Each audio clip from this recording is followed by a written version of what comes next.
الحمد لله رب العالمين والصلاة والسلام على أشرف الأنبياء والمرسلين سيدنا ونبينا محمد وعلى آله وأصحابه وأزواجه ومن تبعهم بإحسان إلى يوم الدين أما بعد فأعوذ بالله من الشيطان الرجيم بسم الله الرحمن الرحيم والذين يؤذون المؤمنين والمؤمنات بغير ما اكتسبوا فقد احتملوا بهتانا وإثما مبينا صدق الله العظيم. Today, without any introduction, I would like to go into some of these ahadith because last 2 days when we went into the introduction, then it was only introduction. So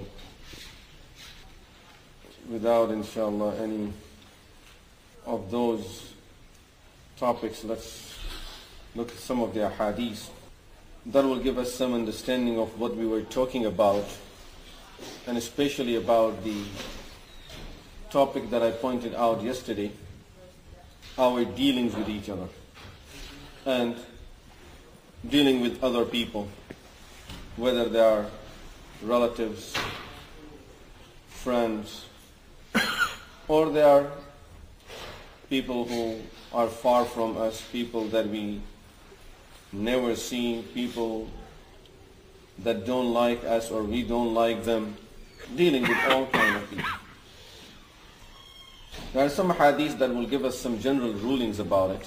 Rasulullah sallallahu alayhi wa sallam said in this hadith, which is in Sahih Muslim, that he asked Sahaba Ridwanullahi alayhim ajma'in, atadruna mal muflis? Do you know who is bankrupt? He said, Ya Rasulullah, man la dirham lahu, wala dinar, wala mata'. A person who does not have no asset, no wealth, he lost everything. This person became bankrupt. Rasulullah sallallahu alayhi wa sallam said, this person who after having a lot of wealth, after being a wealthy person, then he lost all of his wealth and he became bankrupt. In reality, this person is not the real bankrupt. The real bankrupt is the person من يأتي من المفلس من أمتي من يأتي يوم القيامة بصلاة وصيام وزكاة. The real bankrupt is the person of my ummah who would come on the day of Qiyamah with a lot of ibadah. So as we see that this person here, he was very wealthy. And then he lost his wealth. He worked very hard throughout his life to make his living and to earn as much as he could. And he succeeded. He made a lot. But at the end, something happened in his life, situations changed, and he lost everything. Rasulullah sallallahu alayhi wa sallam said, on the day of Qiyamah, some people will come and they have worked very hard in this world for akhirah. They did not work for dunya. They worked very hard for akhirah. يَأْتِي بِصَلَاةٍ وَصِيَامٍ وَزَكَاةٍ. This person comes on the day of judgment with a lot of fasting, with a lot of salah, and paid zakah and everything. He is perfect with all of these ibadahs. وَيَأْتِي قَدْ شَتَمَ هَذَا وَقَذَفَ هَذَا وَأَكَلَ مَا هَذَا وَسَفَكَ دَمَ هَذَا وَضَرَبَ هَذَا. He would come, this person has cursed at someone. He has taken the wealth of some people, misused the wealth of people, or used someone's things without that person's permission. Or maybe even worse, a person who may have killed innocent person. Or a person who has done wrong to others in one way or other. فَيُعْطَى هَذَا مِنْ حَسَنَاتِهِ وَهَذَا مِنْ حَسَنَاتِهِ. So when these people would come with their claims, Ya Allah, this person cursed at me once. Ya Allah, this person had backbited me. Ya Allah, this person, he took my wealth. Ya Allah, he took loan from me and he did not return it. Ya Allah, I left it somewhere and he misused it. So people will come with their claims. Of course, on that day, this person will not have anything to pay with except his own rewards. فَيُعْطَى هَذَا مِنْ حَسَنَاتِهِ وَهَذَا مِنْ حَسَنَاتِهِ. Rasulullah sallallahu alayhi wa sallam said, then these people will be given this person's reward. So he has a lot of salah. Salah of 1 year gone to this person. Salah of another year gone to that person. Ibadah, all the reward of salah is gone. Still there are people that have claim against this person. Okay, you take his fasting. You take this Ramadan. You take that Ramadan. You take this nafil. All of this is gone. He has zakat that he has paid. He has sadaqat, charities that he has paid. People are claiming against him the same thing, that he did this and he did this to me. Allah subhanahu wa ta'ala will say, now take his reward. So now these persons are taking the reward of his zakat and of his sadaqat. Rasulullah sallallahu alayhi wa sallam says,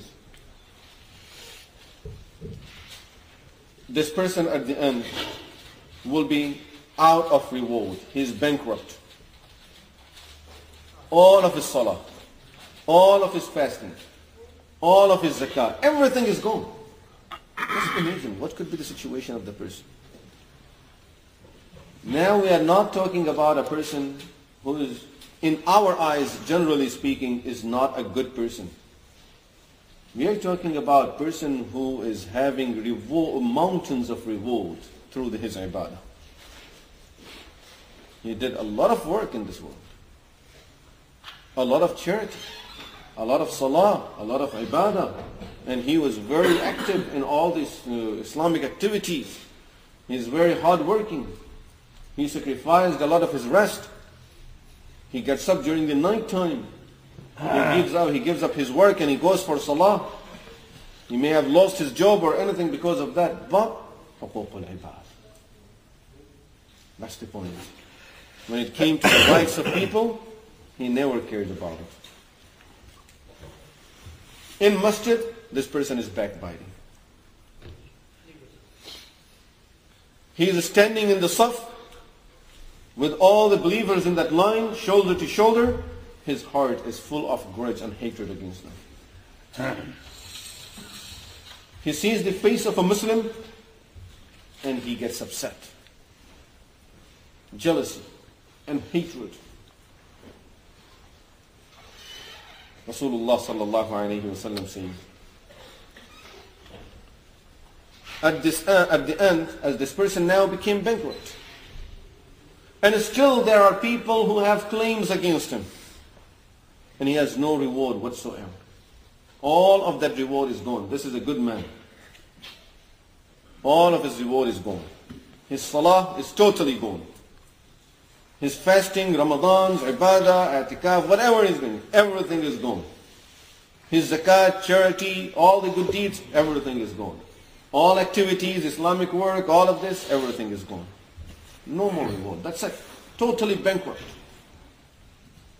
But unfortunately, still there are people lined up that have claim against him. Allah subhanahu wa ta'ala will say to those people, he has nothing to pay. You could see that no more rewards. All the rewards are gone. But you can do one thing now, of course. Justice has to be taken place. And I can't just tell you there is nothing now. He's bankrupt. There is nothing that you can do anymore. So therefore, now you have one choice. And that is, because he has done wrong to you, and he has to pay you and he cannot, so now take some of your sins and load it on him. Now, people will start, of course. That will be the greatest offer a person could have on that day. So now, people are taking their sins and loading it on this person. Just going to the depth when we say the word sins. Depending on how much wrong this person have done to others, accordingly they will be loading their sins on this person. Now just think for it. Just think for a minute. This good man in this world, who was staying away from sins, as we normally would consider sins. Of course, he did not stay from sins that are concerning huquq al-ibad. But this is a person who never eats haram. This is a person who would not drink haram. This is a person who would not steal. This is the person who would not go to the banks and take loans. This is a person who would not commit zina and adultery, wal-iyazu billah. But what's happening now? People are loading their sins on this person. What does this mean? Someone have missed salah in this life. That person is taking those sins of missing the salah, loading it on this person. Someone has stolen something in this world. He gets the sin for it. He takes the sin of stealing and he puts it on that person's shoulder. Someone was having his dealings of riba and interest. He has a lot of those sins. He takes his sins of riba, of using interest, and he puts it on this person. Looks what happens to this good man now, who had mountains of reward from a'mal salihah, from all the good deeds, and me and you looking at him, mashallah, 5 times, he's up, he's in the front, and mashallah, look at his dress, look at his look, and his everything perfect. And on that day, this person will be carrying the sins. May Allah forbid. May Allah protect. But it could even be, he could be carrying the sins of zina, of adultery, of stealing, of riba, of everything. Depending on how much wrong he used to do to people. And accordingly, people will be loading their sins. And Rasulullah sallallahu alayhi wa sallam says, this person will end up having mountains of sins. ثُمَّ طُرِحَ فِي النَّارِ, then he will be thrown in the hellfire. He has all of these sins. You can go to Jannah with these sins. He will be thrown into the hellfire. He will be considered as if he has done all of this. It's not something very simple as we normally take it. Believe me, I think this is a hadith that we may have to just repeat it every day. Every day we just have to just read nothing but this hadith and end the talk. We may even have to write it on a piece of paper and just read it over and over. Because we really don't have, still after hearing it, we may not still understand the depth of this hadith. When we look at our situation, it takes only a second. Only a second. When I just said a word against you and I walked away. And that's it. This is enough to ruin everything. A person spending a life of ibadah and very God-fearing person, you don't see the person into sins. He never enjoyed things of this life because he would like to have life of taqwa. But on the other hand, when he's doing wrong to others, that ruins up everything. And not just ruins it. I think ruining it is a very easy word when it comes to this. Just imagine, God forbid, may Allah protect us, that on the day of judgment, someone, a person from outside, who never came into the masjid, and that person would bring all of his pork and drinking alcohol and everything, and he puts that sin on us. And it is possible.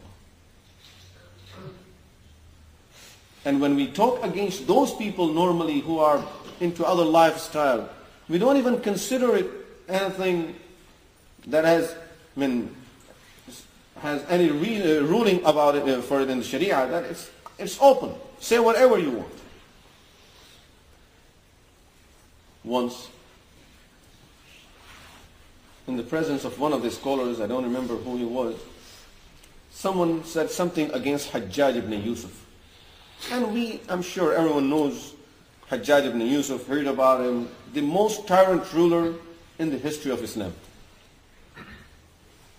In fact, historians have even said it to this extent that if we ask all the nations of the world to bring the most tyrant person, most tyrant ruler of their history, they can put all of them together, we will win by Hajjaj bin Yusuf.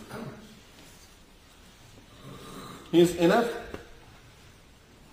to go over all of those people and He's going to beat everyone with his tyranny and oppression. A person who has the sins of the blood of some of the Sahaba Ridwanullahi alayhim ajma'in, not talk about great tabi'in like Sa'id ibn Jubayr and other. A person who has the sin of the blood of some of the Sahaba Ridwanullahi alayhim ajma'in on his shoulder. Of course, what more can we see? So someone said something against Hajjaj ibn Yusuf. So that scholar said, remember, Allah subhanahu wa ta'ala is just. He is al-adl subhanahu wa ta'ala. And on the day of judgment, Allah subhanahu wa ta'ala will make Hajjaj ibn Yusuf pay for all of his wrongdoings. If he doesn't forgive, He will make him pay for all of his wrongdoings.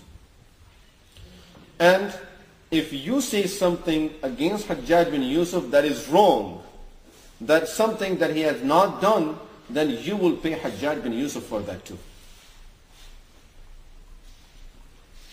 It's not that only he is going to pay for it, you will have to pay him for whatever wrong you are saying against him too. In another hadith, Rasulullah, and really, this hadith is such that I don't even feel like going to another hadith and just going to this hadith and just look up at the depth of this hadith. But let's look at some other hadith. Rasulullah sallallahu alayhi wasallam says in other hadith, which is in Bukhari and other books of hadith, written on the authority of Sayyidina Abu Hurairah radiyallahu anhu, Rasulullah sallallahu alayhi wasallam said, "Man kanat lahu mazlimatun li akhihi min 'irdihi aw shay'in." A person who have done any wrong to any Muslim brother or sister, any wrong to any Muslim in this life, فَلْيَتَحَلَّلْهُ مِنْهُ الْيَوْمِ. That person should use this opportunity of having his life to get the forgiveness for those people or to settle it between him and that person.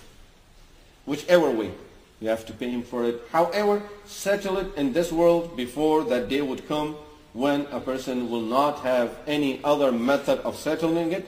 إِن كَانَ لَهُ عَمَلٌ صَالِحٌ أُخِذَ مِنْهُ بِقَدْرِ مَظْلَمَتِهِ. If he has good deeds, those good deeds will be taken from him according to the wrong he has done to others. وَإِن لَمْ يَكُنْ لَهُ حَسَنَاتٌ أُخِذَ مِنْ سَيِّئَاتِ صَاحِبِهِ فَحُمِلَ عَلَيْهِ. He has no good deeds, all the sins of that other person will be taken from him according to the wrong he has done. Sins will be taken from that person and loaded on this person's shoulder. Once I was sitting with one of the scholars, and at that time someone came and told him that there were people saying this and this against you.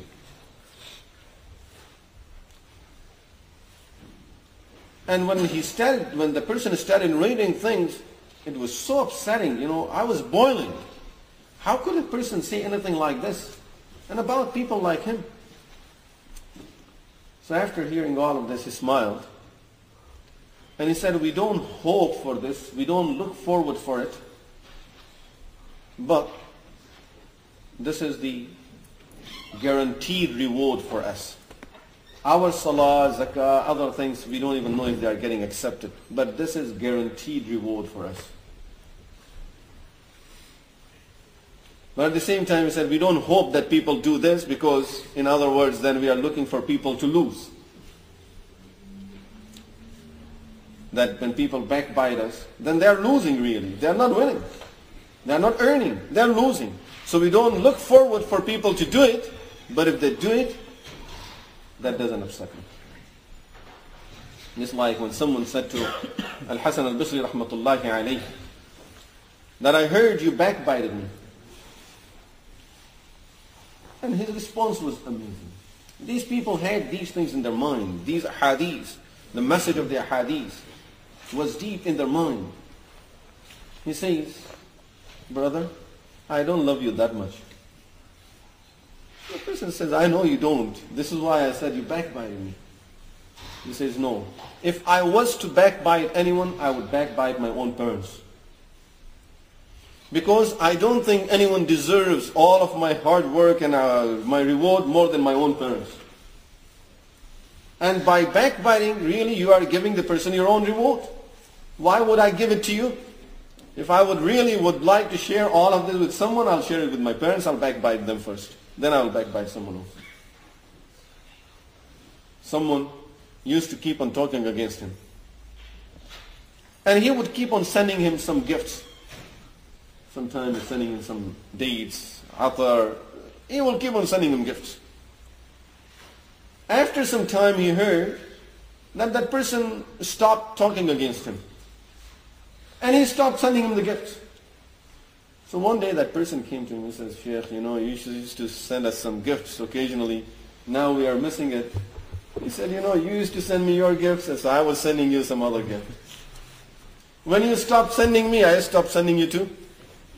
You were sending me greater gifts that I really could never pay you back for those.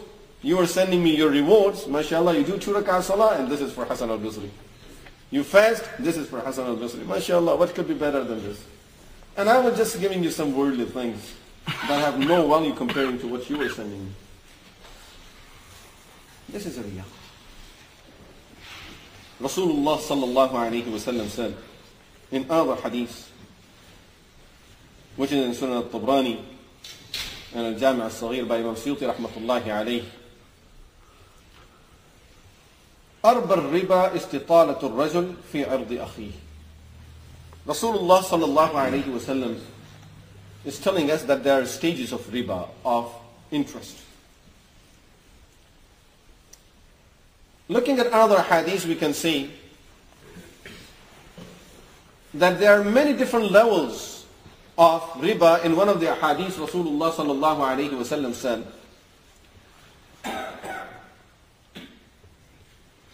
that when a person uses only 1 penny of interest and that get mixed with a lot of halal wealth, this penny is enough to ruin all the barakah from all of that wealth. Rasulullah sallallahu alayhi wa sallam said, if a person is wearing some clothing that worth $10, for example, 10 dinar, $10, and only $1 out of those was of haram, as long as this person has that dress on him, his salah, his ibadah, none of his things will be accepted. Because of that dollar of haram that is mixed with the rest of it. And then we know the sin for riba. Rasulullah, Allah subhanahu wa ta'ala says, فَإِن لَمْ تَفْعَلُوا فَأْذَنُوا بِحَرْبٍ مِّنَ اللَّهِ وَرَسُولِهِ. O believers, even if you, in spite of being believers, if you don't give up the riba and dealings with interest, then be ready to have a war against Allah and His Messenger sallallahu alayhi wa sallam.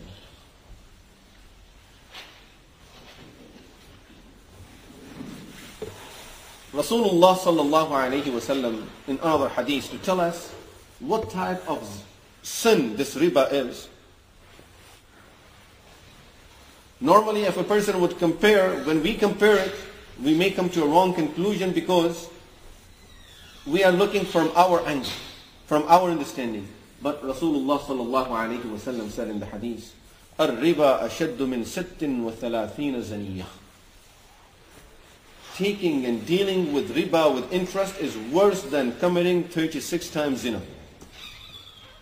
And the least sin of that zina is when a person is doing it, which means that person is committing zina in such a way that he's getting some major and making even that sin, the major sin, making it even worse, that wal-ayazu billah, someone commits it with his own mother. Rasulullah sallallahu alayhi wa sallam says, with all of the sin that that person is getting, the person who deals with riba is getting worse and more sin than that person. Just look at the hadith.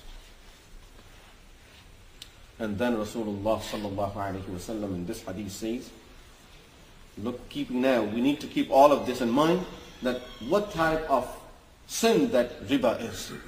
Rasulullah sallallahu alayhi wa sallam here tells us, arba riba. The worst type of riba.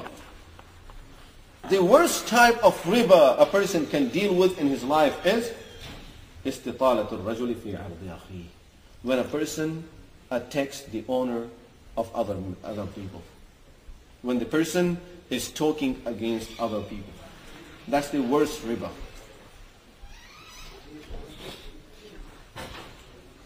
Just imagine. For people like, really, these are some big lessons for people like us. When we look at people, this person's house is bought on riba. All of his dealing is on riba. Now when we start looking at ourselves, we may be carrying something more than that. استطالة الرجل في عرض أخيه. When we are just attacking other people. When we are talking against our own brothers and sisters. And unfortunately, nowadays the trend is, you don't just talk about any person. We would choose people who may be trying to be good people. They're trying to change and become a better people.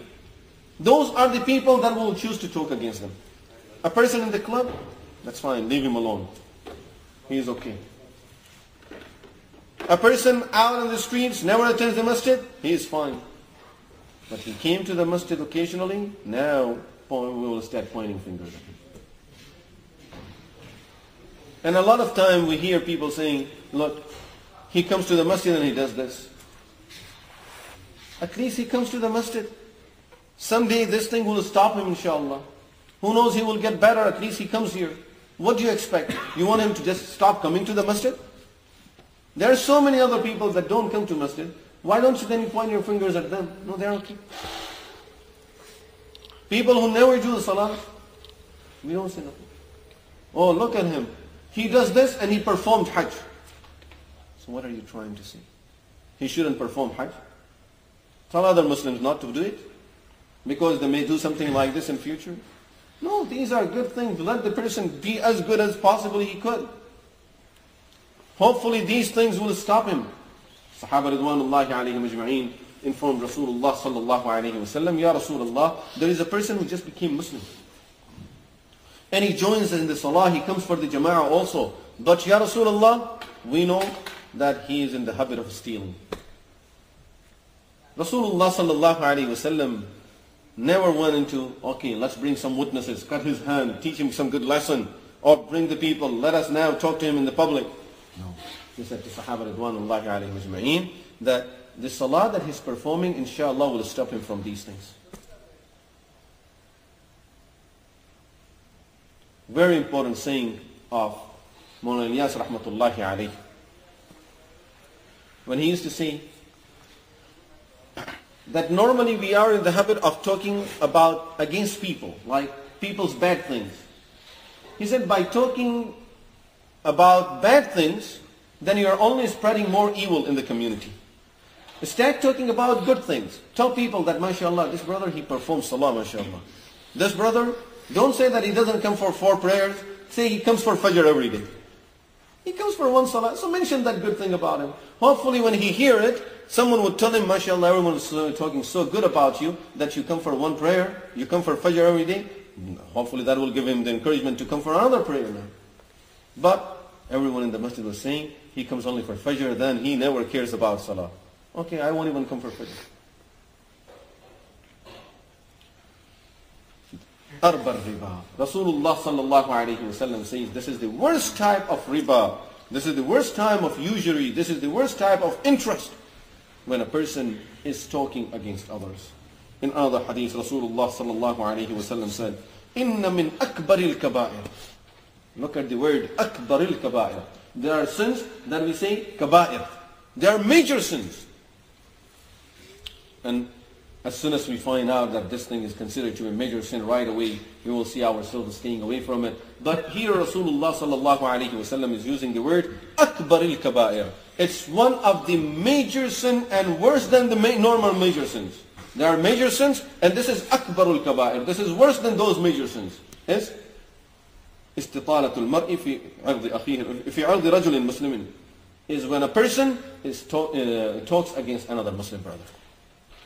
When a person talks against another Muslim brother, this is worse than the major sins that we normally look at. As Rasulullah sallallahu alayhi wa sallam said in another hadith, Al-ghibatu ashaddu min az-zina. Al-ghibatu ashaddu min az-zina. Backbiting is worse than committing zina.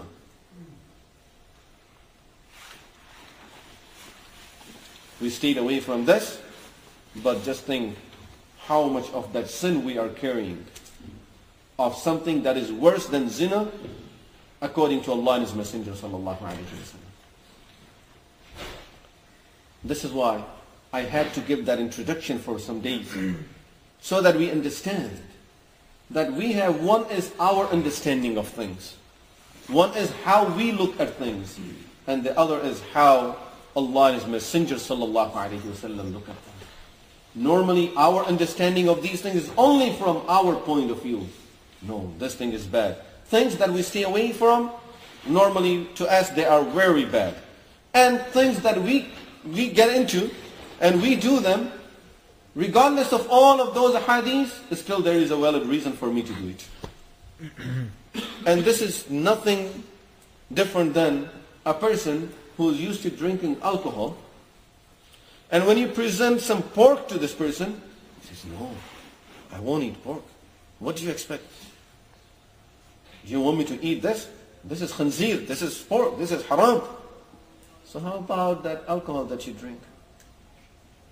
And he must have a reason for that, and he has an excuse, or at least to his understanding, this is a lesser and that is worse, and he's staying away from major sin, that is eating pork. He's not doing that's the worst of a sin. According to the Quran, no difference. Another person, he may be eating the meat of dead animals. Dead animals, animal that is killed without the name of Allah. Any method of killing the animal that is not approved from the Sharia point of view. That's maita, dead animal. Person eats that.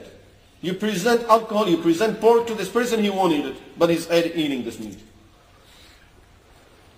And he will have some reasons according to him, valid reason for him to do this. This is what we are doing is no different than that riba, backbiting, hatred, jealousy, and talking against people. It's all going on within our souls. But if someone would present the other things to us, if we know that there is a person who eats haram and he comes with us, I don't want to even sit with him. I don't want to talk to this person. Someone is involved in zina and he comes here, kick him out. Al-ghibatu ashaddu min az-zina. I have a reason for this, and that person has no reason for that. And that person, we talk to him, he will have his own reasons for that. So, this is general habit that normally people, it's nature, general habit that we have, everyone. That sins that we get involved in, we always try to prove them to be very minor ones, or there is a reason and valid reason for me to be able to do it. And sins that others are committing, they become very major ones. Now, after looking at some of these hadiths, how clear it is for us now that some of the sins that we get into may be worse than the sins that other people are committing outside.